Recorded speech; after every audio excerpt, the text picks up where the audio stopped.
Winston Churchill was one of the most influential figures of the 20th century.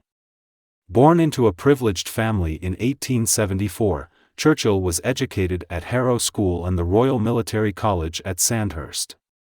He served in the British Army and later in the Boer War in South Africa, where he was taken prisoner and made a daring escape.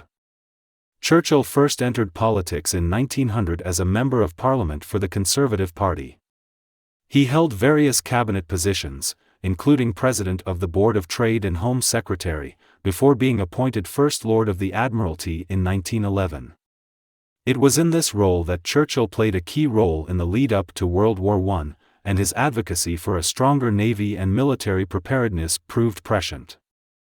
During World War I, Churchill briefly served in the trenches on the Western Front before being appointed Minister of Munitions. He played a significant role in the Gallipoli campaign, which ultimately failed, leading to his political downfall. In the interwar years, Churchill continued to serve in Parliament, but he was largely sidelined from the political mainstream. It was not until 1939, when he was appointed Prime Minister, that Churchill would truly shine. In the early days of World War II, Churchill's stirring speeches and resolute leadership helped galvanize the British people and forge a strong alliance with the United States. Churchill's wartime leadership was not without controversy, however.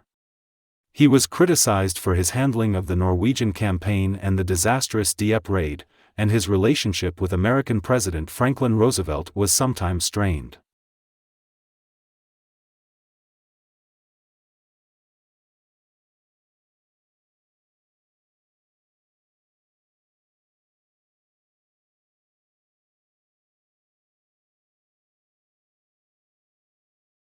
Nonetheless, Churchill's role in defeating Nazi Germany and his contributions to the Allied victory are indisputable.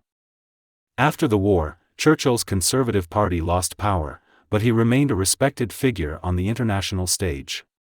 He gave his famous Iron Curtain speech in 1946, warning of the dangers of Soviet expansionism, and he was awarded the Nobel Prize for Literature in 1953 for his numerous books and speeches. Churchill suffered a stroke in 1953 and retired from politics in 1955, but he remained an active public figure until his death in 1965. His legacy as a great leader and orator, as well as his role in shaping the course of history, continues to be celebrated and debated to this. It may well be that the final extinction of a baleful domination will pave the way to a broader solidarity of all the men in all the lands than we could ever have planned if we had not marched together